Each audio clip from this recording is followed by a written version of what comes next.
After 10 years of serving him in silence, folding his shirts, polishing his shoes, and keeping secrets he never cared to share, Emma Carter still couldn't believe that one night would change everything. 10 years ago, she had been barely 18, trembling at the gates of the Blackwood estate, holding a single suitcase and the weight of her family's ruined name. Tonight, she was still that girl in many ways. Older now, quieter, so used to being invisible that sometimes she wondered if she really was. No one in New York's elite circles even knew her name. They only knew Aiden Blackwood, the cold, impossibly handsome billionaire who owned half of the West Coast's tech world. He was the man they envied, the man they feared, the man she had been cleaning up after for a decade. Sometimes Emma wondered if she would die in that penthouse, without anyone ever asking who she had been. To them, she was just the maid who never left his side, the loyal shadow, the ghost in his perfect glass castle. But that night didn't care about shadows or rules. That night broke every line she had drawn around her quiet heart. That night, she heard him say her name like it mattered. That night, his cold hands trembled against her skin. That night, he made her his woman. If someone had told Emma when she first stepped into his world that she would spend 10 years kneeling beside the marble floors of his life, she might have run, she might have fought, but back then she was young and desperate, and he was untouchable, the Blackwood heir with eyes that looked right through her. In 10 years, she had watched him destroy rivals, build empires, and spend nights with women who all looked the same when they left his bed. He never once looked at Emma that way. She was there to iron his suits, hold his secrets, and remind him of meetings at 3 a.m. when he came home smelling of perfume that was never hers. So why did it happen? Why, after 10 years of cold distance, did he cross the line? Why did the man who once told her, with ice in his voice, that she was just the help, suddenly look at her like she was the last thing keeping him alive? Some nights she wondered if it was pity or punishment, or maybe revenge against ghosts she didn't understand. But when he whispered her name that night, it wasn't pity, it was possession. It was a decade of unspoken words pressed into her mouth in the dark. It was the kind of claiming that made her forget she had spent her entire youth pretending she didn't want him. Now, as she stood by the window of his penthouse, the city stretched below her like a river of diamonds. Emma wondered what he would say if he woke up and found her gone. Maybe he would go back to pretending she was just the maid. Maybe he would never say her name again. Or maybe, just maybe, that night had changed him too. After 10 years, the billionaire's maid had become his woman. But at what cost? And would she ever truly belong to him, when every part of his world was built on secrets that never included her? If you're hearing this now, tell me where you're watching from. And when this story ends, tell me if you believe a man like Aiden Blackwood can really love a woman like Emma Carter. This isn't just a story about power. It's about what happens when the walls you build to keep your heart safe become the cage that traps you inside. So stay, listen to what happened after that night, and ask yourself one question. Would you have stayed? Or would you have run? Emma Carter had never planned to belong to a billionaire's world, not really. She was born in a 2-bedroom house in Queens where her father taught her to fold napkins the right way, and her mother prayed every night for enough tips to buy her daughter new shoes. When she was 14, her father's accounting firm collapsed under rumors of fraud, and by 17, both her parents were gone, one to a heart attack, the other to a slow grief that looked like cancer but felt more like regret. When she turned 18, the Blackwoods offered her something she thought was mercy. A place to sleep, clothes that didn't belong to charity boxes, food that didn't come from a gas station counter, and a single condition: she would work for Aiden Blackwood, heir to the family's legacy and the coldest man Manhattan had ever whispered about. She thought she would clean his penthouse, answer phones, maybe wash dishes when the caterers left. But from the first day, Emma understood she was not just a maid. She was his shadow. Aiden Blackwood didn't trust assistants. He didn't keep girlfriends for longer than a few months. He didn't let anyone too close. But for reasons Emma never fully understood, he let her stay. He let her handle his calls, pour his coffee, wake him before sunrise when the markets opened in Tokyo, and walk beside him at 2 in the morning when his father's old paranoia crept into his chest and turned him into a restless ghost pacing the marble floors. Aiden Blackwood was 35 now, though he never looked a day over 30. He wore tailored suits like armor and carried silence like a weapon. His mother had left when he was 10, running away with a jazz pianist and leaving his father to drink himself into an early grave. He learned early that people either leave you or use you. So he built walls. He built them out of money, power, rumors that he was heartless, and a quiet rage that no one but Emma ever saw up close. For 10 years, Emma made sure those walls stayed spotless. She learned his moods before he spoke them.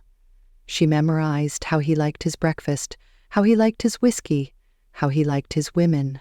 Always temporary, always beautiful, always gone before dawn. She told herself it didn't matter. She told herself she didn't care. After all, she was just the maid, the girl with no name in the stories they told about him at gala dinners and boardroom. The penthouse they lived in wasn't really a home. It was 70 floors above the city, all glass and cold marble, a place where the world looked small, but the loneliness felt huge.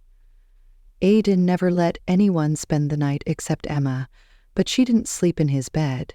She slept in a tiny guest room at the end of a long hallway that smelled like fresh linen and secrets. People whispered that Aiden Blackwood had no heart, that he destroyed companies for fun, that he made and ruined fortunes with a single phone call. They were half right. He didn't destroy for fun. He destroyed to survive. And maybe that was what Emma understood most about him, because every time she thought about leaving, she remembered that she had nowhere else to go. The world outside didn't remember Emma Carter. The world outside only remembered her father's scandal and her mother's obituary. Though she stayed. She stayed through the women who left their perfume on Aiden's pillows. She stayed through the late nights when he came home drunk and furious and quiet. She stayed when the tabloids called him ruthless and his rivals called him poison. She stayed because the truth was simple. Aiden Blackwood was all she had left. And in her quietest moments, when she let herself feel what she wasn't allowed to feel, she wondered if maybe she was all he had too. But she never said it. She never even let the thought grow too loud in her head, because if she did, she would have to admit that the girl scrubbing the billionaire's floors was in love with her boss, and that was a story even she didn't believe had a happy ending. Instead, she did what she always did. She kept his world clean, his secrets safe, and her heart locked so deep inside her chest that not even Aiden could find it. Until that night. The night that changed everything. The night when he didn't come home with another woman's perfume on his collar, but with blood on his lip and rage in his eyes. The night he looked at her like she was the last good thing in a world that had always failed him. The night he made her his. And the night she realized that maybe her silence had never been enough to protect her from him, or from herself. Emma knew the exact moment the air between them changed. It was late on a Thursday, one of those nights when New York felt like it never slept, and neither did he. She had been in the kitchen reheating his dinner because he hadn't eaten all day, like usual. The city lights outside were soft and gold, but inside the penthouse everything felt colder than the marble floors.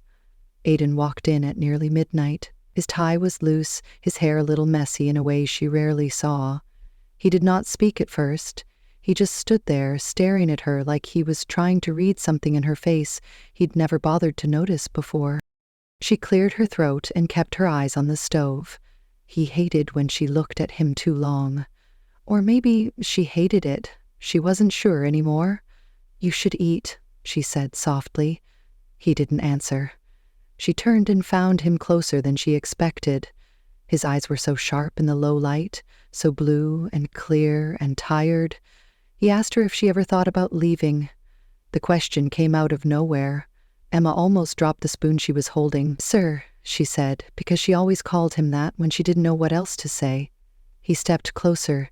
"Do you ever think about what your life could be if you weren't here?" She wanted to laugh, but her throat was too tight. She didn't know what her life would be, because this was all she had. He reached out like he might touch her hair, then pulled his hand back so quickly she almost thought she imagined it. "Eat something," she whispered again. But he didn't. Instead, he asked her another question. "Do you trust me, Emma?" She did. She shouldn't have, but she did. She nodded. He watched her for a long moment, then brushed past her like he couldn't stand to be in the same room anymore.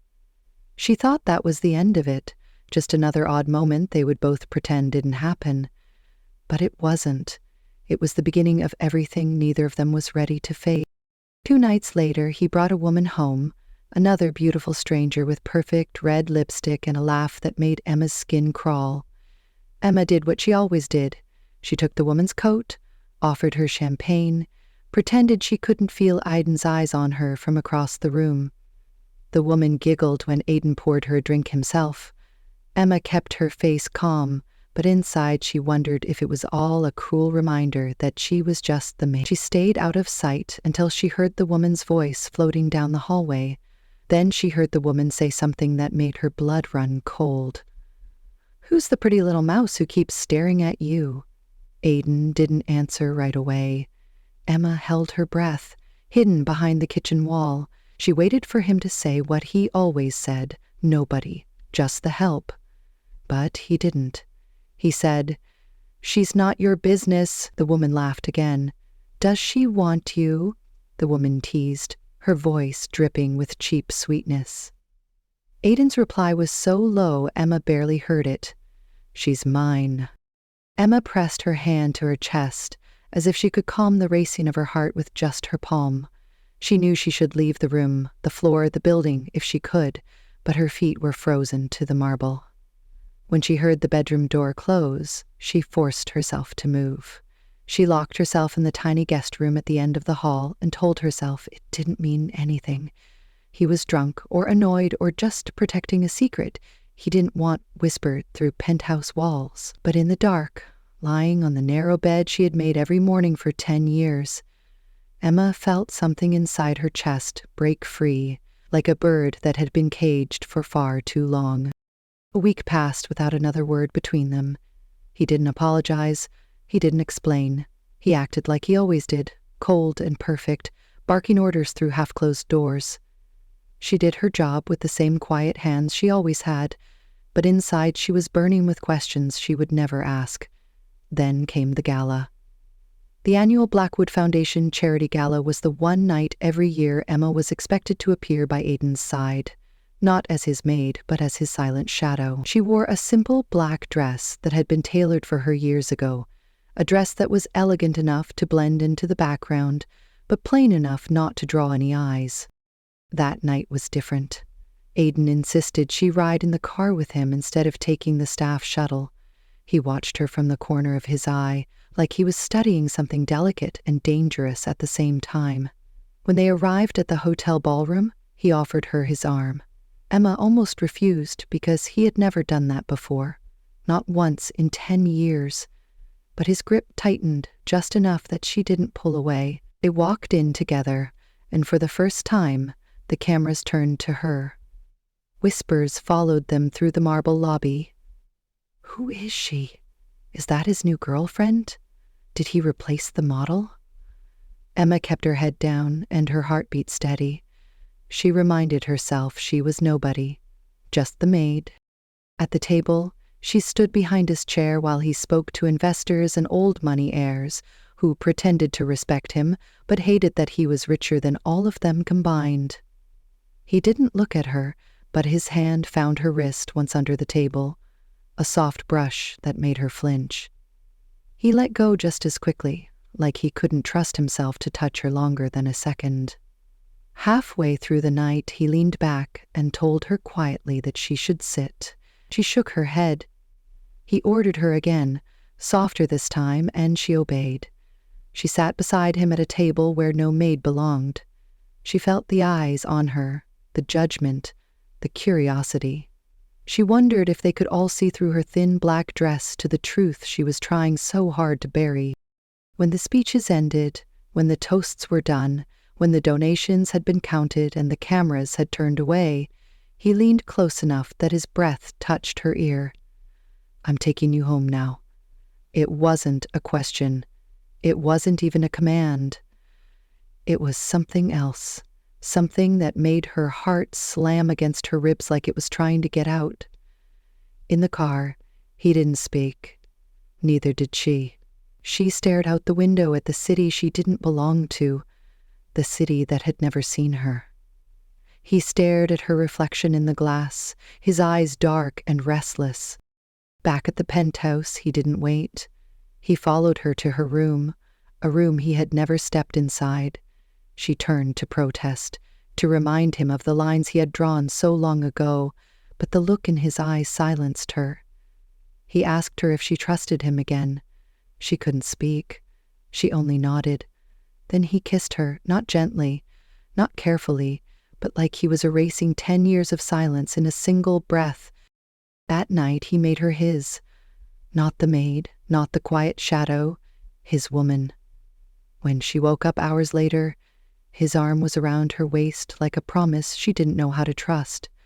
He slept beside her like he couldn't bear to let her slip away, like he was afraid that if he opened his eyes, she'd vanish back into the walls that had kept them apart for so long. Emma lay awake until dawn, listening to the city hum 70 floors below, wondering if she had just made the biggest mistake of her life or the only choice that had ever truly been hers.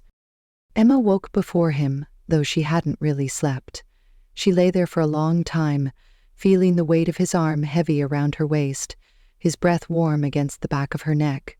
It felt almost normal, like they were just any couple in any ordinary apartment, but nothing about them was normal and they both knew it. Carefully she slipped out of his hold, moving so slowly she barely rustled the sheets. She sat on the edge of the bed, staring at the floor while the city light crept through the floor-to-ceiling windows.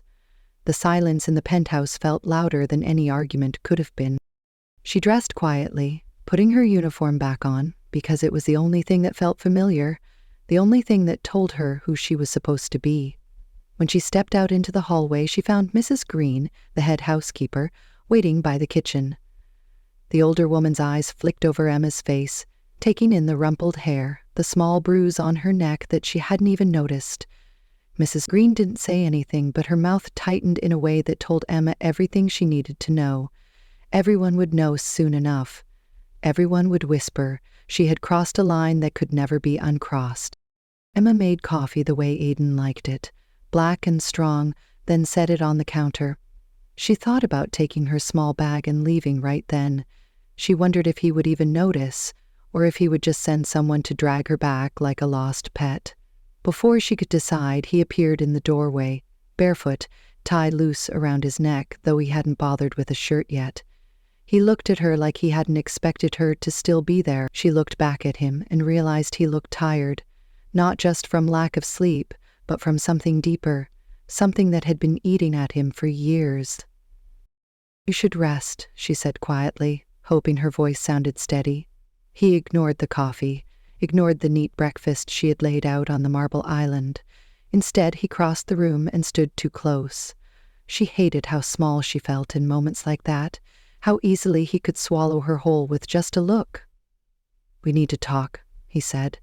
She nodded but said nothing. She knew what came next would not be something she wanted to hear. "Come with me," he added. She followed him into his office, the one room in the penthouse she had never dared to enter without permission. It was all dark wood and leather, walls lined with books she doubted he ever read, but kept because they looked impressive when investors visited. He told her to sit, but she remained standing. He leaned against the massive desk, arms folded, like he was bracing himself for a fight he had avoided for too long. "Do you know why you've been here all this time, Emma?" The question felt like a slap. She swallowed, forcing her voice to work. "I clean your house, manage your schedule, keep your secrets." His laugh was sharp and humorless. You really think that's all it was? She looked at him, searching his face for the man who had held her like a lover only hours ago. If it's not that, then what is it? He didn't answer right away. Instead, he reached for a drawer, pulling out a thin folder. He tossed it onto the desk so it landed inches from her fingertips. Open it, he said. She did. The first page was her father's signature, the bold loops she remembered tracing as a child. Below it were legal terms she barely understood, but one line stood out so clearly it felt like the room tilted around her. In exchange for full debt forgiveness, the undersigned agrees to surrender guardianship and responsibility for dependent Emma Carter, to be employed under indefinite contract by the Blackwood family, subject to personal service as defined by the agreement. She read it twice, then looked up at him. Her voice broke when she asked the only thing that made sense. I was payment? He didn't flinch, but his jaw tightened. You're a protection. Your father made mistakes. Big ones. Dangerous ones.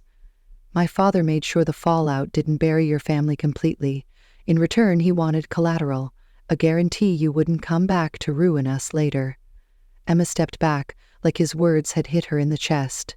And you knew? You knew this whole time? Aiden ran a hand through his hair, looking almost desperate. I didn't know everything at first. I was 19 when my father made the deal. By the time I realized what it really meant, it was too late to undo it without destroying you. So you kept me here, she said, voice rising. You kept me like some loyal pet to make sure my family stayed quiet. I kept you here because you were the only person in this house who didn't want something from me. He shot back, his voice cracked at the end, betraying more than she thought he'd ever admit. She closed the folder, pressing her palm flat against the cold leather desk, as if it could anchor her to the ground. What about last night? She asked, hating how small her voice sounded. Was that part of it too? Some reward for 10 years of obedience? He moved toward her, but she stepped away. Don't. Just tell me the truth. Aiden's eyes were darker than she'd ever seen them, not cold now, but raw and unguarded in a way that made her stomach twist. Last night was the first honest thing I've done in years, he said. Swear to you, Emma. She wanted to believe him. God, she wanted to. But her whole life had been built on other people's lies, and she was so tired of being the last to know. She left the office before he could stop her. She packed a small bag in 10 minutes, ignoring the pounding in her chest. Mrs. Green tried to speak when Emma passed her by the elevator, but Emma just shook her head and kept walking. She didn't look back until she reached the street, the early morning wind cutting through her coat like knives. She had nowhere to go, but anywhere was better than that penthouse where love and loyalty were just different shapes of the same golden cage. Hours turned into days. She rented a tiny hotel room downtown, the kind with paper-thin walls and creaky floors. She found work at a cafe, something small, just enough to pay for cheap coffee and the freedom to think. She told herself she was fine, but at night she lay awake replaying everything. The way he had looked at her across the gala table. The way he had kissed her like she was the first real thing in his life. The way his voice had cracked when he told her he didn't want anything from her except her trust. But trust was gone now, or so she thought. One evening, as she wiped down the cafe counter after close, she looked up and found Ethan standing on the other side. Ethan had been her friend in high school, one of the few who hadn't cared about her father's disgrace. They had drifted apart when she disappeared into the Blackwoods world, but now he was back, older, sharper, dressed in a suit that said he had built something of his own. He told her he'd been looking for her. He offered her a job, something real, not cleaning floors, but working as a junior project manager at his growing tech firm. You deserve more than secrets and glass towers, he said, his eyes kind in a way Aiden's never were. She wanted to believe him too. When she returned to her hotel that night, her phone buzzed with a number she knew by heart, but hadn't saved. She let it ring. Then she powered it off. She needed to breathe. She needed to remember what her life looked like when it belonged only to her. Back in his penthouse, Aiden sat alone in the dark office, where he had first shown her the contract that broke them apart. He had everything: power, wealth, the kind of influence men spent lifetimes chasing. But none of it meant anything if he couldn't find the courage to tell her the truth he had never said out loud. That he had kept her close not just to protect himself, but because somewhere along the way, when he wasn't looking, he had fallen for the quiet girl who never asked for anything except to be seen. The city felt different without him, but Emma told herself that was a good thing. She took Ethan's job offer because she needed something that belonged only to her. Each morning she walked to the small office near Bryant Park where no one knew her as the Billionaire's Maid. She answered emails, made coffee for herself instead of someone else, and tried to learn how to laugh at jokes that had nothing to do with who she used to be. Ethan was kind in the way old friends are when they see you drowning but don't ask how you got there. He didn't push when she flinched every time her phone buzzed. He didn't question why her eyes flicked toward the window, like she expected someone to be standing outside waiting to drag her back into a world of glass and secrets. One night after the office lights had dimmed and the rest of the team had gone home, Ethan offered to buy her dinner. Just dinner, he said, smiling in that way that made her remember late afternoons studying for exams on the library steps, when she still believed her life would be simple. They sat in a small Italian place, tucked into a corner booth where the city noise turned soft. Ethan talked about expanding his company, about how he needed someone he could trust to handle the Latin America contracts, someone who spoke Spanish like her, someone who understood how to keep powerful men honest. She found herself smiling for the first time in weeks. Maybe this was it. Maybe this quiet corner with old memories and no marble floors was where she could finally breathe. But she should have known peace never stayed long. Halfway through the meal, she felt the hair on her neck rise before she even turned her head. She knew that weight, that silence that moved like a storm cloud. When she looked up, Aiden was there, standing just inside the restaurant entrance, his eyes locked on her like she was the only thing that existed in a room full of people who suddenly did not matter. Ethan followed her gaze and stiffened, but he didn't move. Aiden didn't either. Not at first. He just watched her with an expression so unreadable it made her chest ache. When he finally stepped forward, the entire place seemed to shrink around him. He ignored Ethan completely, stopping at the edge of their table like he owned the air they breathed. "Emma," he said, her name so quiet yet so heavy she almost dropped her fork. She forced herself to meet his eyes. "You shouldn't be here," she said, her voice calm even though her pulse was anything but.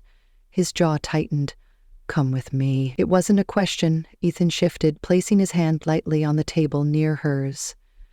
"She doesn't have to go anywhere with you, Aiden." For the first time, Aiden looked at Ethan like he was seeing an insect that needed to be removed. "This is between me and her." Emma felt the tension coil between the three of them like a wire pulled too tight.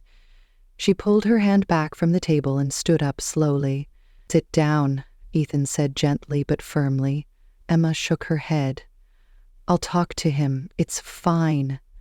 She didn't know if it was fine, but she knew that staying here would only turn dinner into a scene the entire city would talk about by morning. Aiden didn't touch her arm when she walked past him, but she felt his anger like a shadow clinging to her back. Outside, the night air hit her like a slap. He stepped close, too close, his breath visible in the cold. "Why are you here with him?" His voice was low, steady, but the edge beneath it was razor-sharp. She folded her arms over her chest to keep them from shaking. "Because he offered me something you never did. Freedom. Respect. A chance to be more than a ghost in your house." His laugh was short and humorless. "Respect? You think that's what he wants?" She lifted her chin. "And what about you? What did you want from me, Aiden? 10 years of obedience? One night to prove you could finally touch the thing you kept caged?" His hand twitched like he wanted to grab her, but he didn't. "I wanted you to trust me." "I did," she shot back. "And you destroyed it? You think you can stand here and order me back like nothing happened?" Aiden stepped closer until she had to tilt her head to keep looking him in the eye. "I'm not letting you go." The words were so quiet she almost didn't hear them over the rush of passing cars. "You don't get to decide that anymore," she whispered. His eyes flicked down to her mouth, then back to her eyes, and for a moment she saw something raw there, something that looked like fear. "I'm not losing you to him." Her laugh was bitter. "Then maybe you should have thought about that before you told me what I was to you." He opened his mouth, but whatever he was going to say vanished when Ethan appeared behind her. "Everything okay here, Emma?" Ethan's calm voice cut through the heavy silence like a knife. Aiden's eyes darkened as he stared at the man who was quickly becoming more threat than friend. Emma stepped back, putting space between herself and the man she had spent her whole life trying to understand. "I'm going back inside," she said, her voice stronger than she felt. "Don't follow me. Don't come to my work. Don't stand outside my door at night like you did last week. Let me go, Aiden." He didn't move as she turned and walked away, but she felt his eyes on her, until Ethan gently touched her elbow and guided her back into the warmth of the restaurant. That night she lay awake in her tiny apartment, staring at the ceiling as the city's heartbeat echoed through the cracked window. She thought of Aiden's eyes, the way his voice had broken on the word losing. She told herself it didn't matter. She was free now. She had a job. She had a friend who looked at her like she was more than collateral damage in someone else's war. But the next morning when she woke up dizzy and sick, the truth she had been ignoring crashed into her so hard she almost couldn't breathe. She sat on the cold bathroom floor, her knees pulled to her chest, her fingers trembling as she checked the dates on her phone calendar again and again. She was late, weeks late. And in that quiet, ugly little bathroom, Emma Carter realized she was carrying Aiden Blackwood's child. She should have been afraid. Part of her was. But another part, deeper and quieter, felt something else. Relief.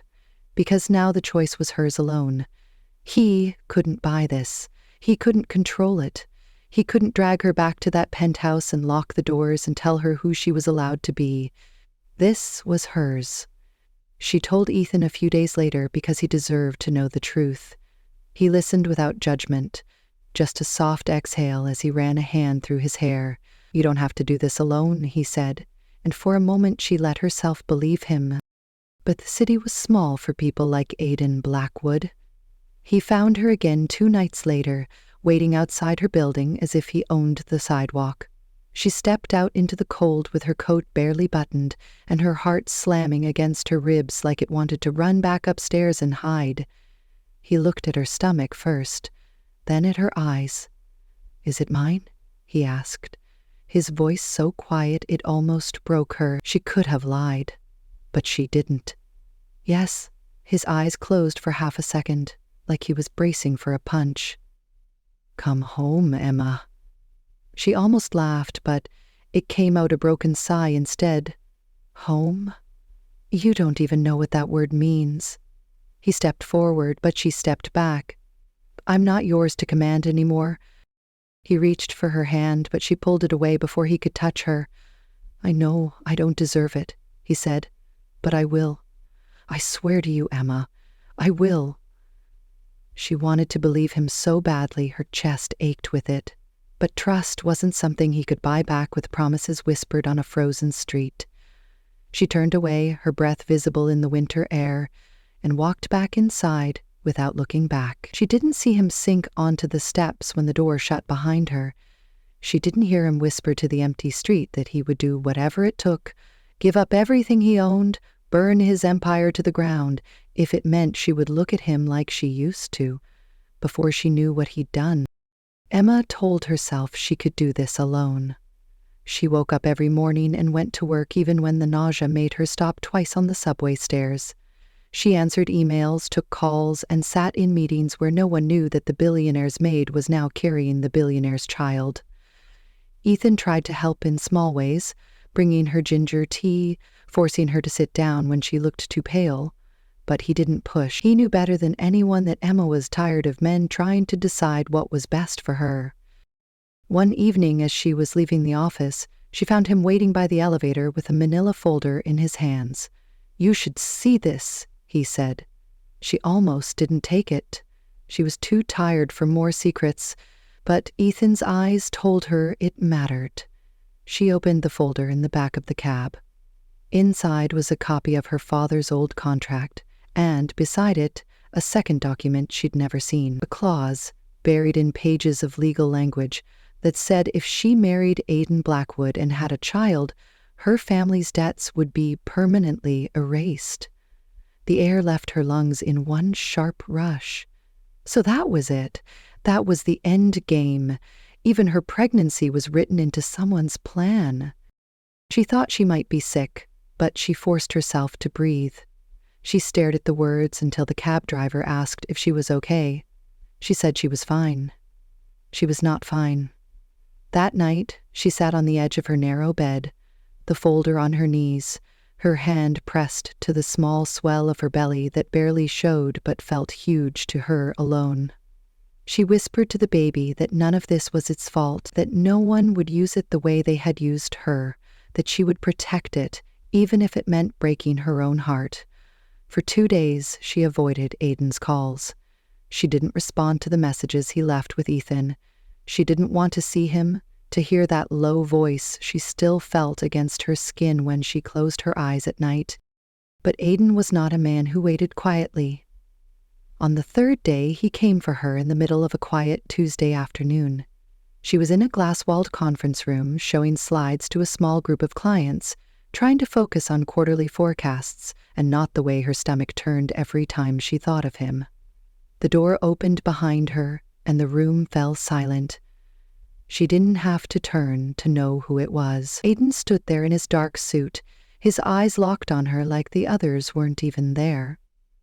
"Emma," he said. She could hear the clients shifting in their chairs, whispering to each other, but she didn't move. "Emma, come with me," he said again, softer this time, but still leaving no room for a fight. She closed her laptop and lifted her chin. "Excuse me?" she told the room. "I'll be right back." She wouldn't be right back, and they all knew it. In the hallway, he didn't speak until the door clicked shut behind them. His eyes went to her stomach and then to her face. "We need to talk," he said. She wanted to laugh, but she was too tired for that. "About what, Aiden? About how this was the plan all along? About how I was just another line in your father's balance sheet?" He stepped forward, but she raised her hand to stop him. "Don't. You don't get to touch me right now." He stopped like she'd slapped him, but his voice stayed calm.